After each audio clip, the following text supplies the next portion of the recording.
Shabiki wa Young Africans hapa Eliza alijivunia umaarufu mkubwa mara baada ya kuzuka kwenye mitandao ya kijamii kwa kile ambacho alikuwa kinakidai kuhusiana na mchezo wa ligi kuu Tanzania bara dhidi ya Wekundu wa Msimbazi. Niko naye hapa, tunaenda kuzungumza kuhusiana na performance ya wachezaji wake kwenye mchezo wa robo finali ya kombe la shirikisho ya benki ya CRDB ambao umemalizika. Young Africans wameshinda kwa idadi kubwa kweli mabao 8 dhidi ya United kutokea kule mkoani Shinyanga chama la wana. Mambo? Safi. Umepoa? Niko kawaida. Sauti umemalizia kwenye magoli yote? Hapana. Ni kawaida yetu. Tupe maoni yako kuhusiana na mchezo wa leo na ambavyo umeutazama. Wananchi mmeondoka na ushindi mnene, tuambie performance ya wachezaji wako. Mchezo ulikuwa mzuri. Performance pia ya wachezaji ilikuwa ya hali ya juu.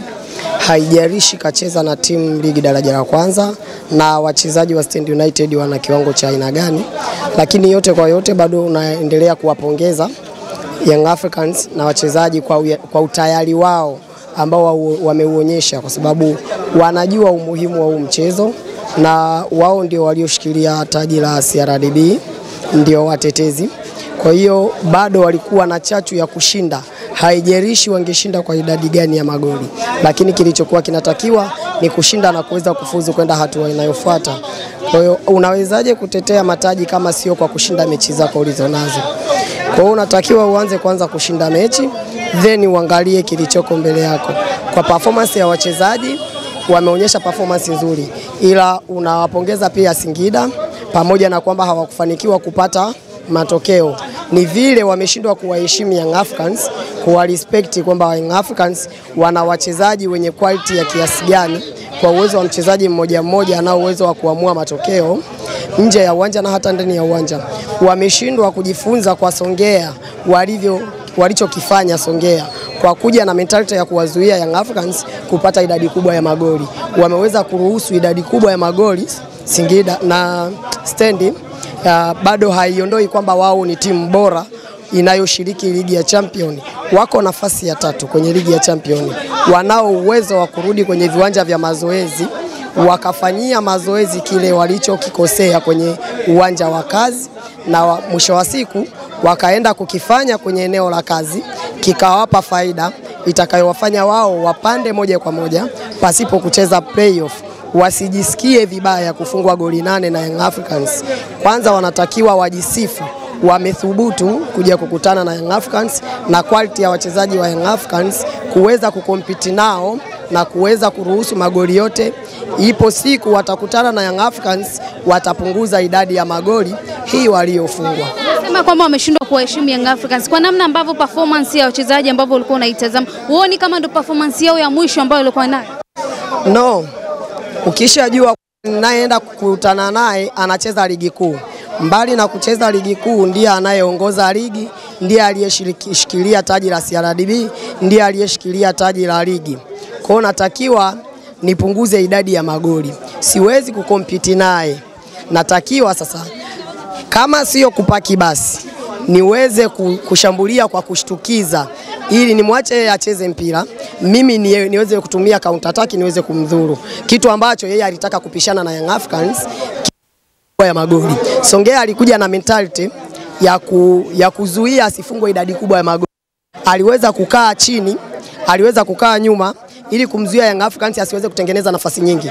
Unapomruhusu Young Africans kutengeneza nafasi nyingi, unachokikaribisha ni ni kushindwa ku respect Young Africans na uwezo walionao Young Africans, wakahisi wao wana uwezo wa kupishana na Young Africans na kuweza kupata matokeo mbele ya Young Africans, kitu ambacho ni kigumu kwa upande wao. Tujashuhudia mara nyingi Clatous Chota Chama pamoja na Stefan Aziki ukimongezea na Max wakianza kwenye mchezo mmoja. Leo hii tumewashuhudia.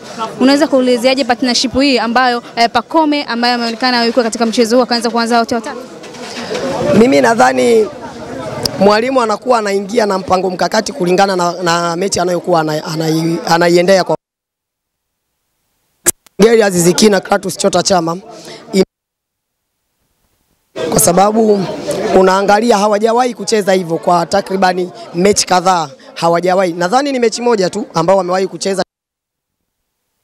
Iki Pacome na Max Nzengeli wakacheza pamoja. Leo imejirudia kwa mara ya tena, na kwa hali ya juu ameonyesha ubora ambao mwalimu alikuwa anauhitaji. Kuna watu watakosoa kwamba ameonyesha ubora kwenye mechi dhidi ya nani. Umeelewa? Ndio ilikuwa swali linalofuata. Kwamba ameonyesha ubora dhidi ya nani. Hata ukiwa umepanga mawe, unachokihitaji kukiona ni jinsi gani mchezaji anapokea pasi, anatoa pasi, anajiposition vipi. Haijalishi unayeenda kukutana naye ana quality ya kiasi gani, ana ubora wa kiasi gani. Ndio maana hata ligi inapotamatika, walimu wanapoenda pre-season huwa wanahitaji mechi nyepesi kutaka kuangalia ni kitu gani wachezaji wake walichokichukua kabla ya kwenda kuzifesi mechi zinazokuwa zimeanza kwenye ligi. Kwa hiyo yote kwa yote bado nawapongeza Young Africans, na pia unawakosoa stendi kwa kile walichokifanya. Wana kazi kubwa ya kufanya ili waendelee kuwa bora zaidi kwenye michuano wanayoshiriki ya champion, ili msimu ujao tunahitaji kuwaona ligi kuu. Sio kwamba wao ni wabaya kiasi hicho, ila sifia ubora wa wachezaji wa Young Africans na timu ya Young Africans na umuhimu wa matokeo kwa Young Africans. Walikuwa wanahitaji huo matokeo kwa kiasi gani. Fika robo finali. Kuna timu za ligi kuu zimeshindwa kufika robo finali, lakini Stand United inayoshiriki ligi ya champion imeweza kufika robo finali. Unatakiwa uwapongeze kabla kutolewa na timu za champion. Liverpool England, kombe la FA ilitolewa na ligi ya champion na timu ya champion. Simba amewahi kutolewa na timu ya champion. Mashujaa akiwa champion amewahi kumtoa. Green Warriors amewahi kumtoa. Azam FC ametolewa. So unapokuja na mentality ya kumdharau mpinzani wako, kinachokukuta ndicho kilichowakuta akina Liverpool, Azam na wengine Dodoma. Safari inaendelea mbele, mnasonga hatua inayofuata. Tujuze kwa uchache kabisa tukiwa tunamalizia kuhusiana na JKT Tanzania, mpinzani wenu sasa. So far JKT ni timu nzuri na ni timu ambayo ina wachezaji wazuri na wanajielewa na wanaijua zaidi ligi ya Tanzania na wanawajua vizuri wachezaji wa Young Africans. So wanaenda kukutana na JKT. Young Africans anaenda kukutana na ni jinsi gani anaweza kumdhibiti JKT. Wapi madhaifu ya JKT yalipo, wapi ubora wa JKT ulipo. Aweze kuzuia eneo lenye ubora wa JKT, ila aweze kutumia eneo la JKT lenye mapungufu kunufaika ili liweze kumpatia matokeo atakayoyahitaji ili aweze kwenda finali. Shukrani sana.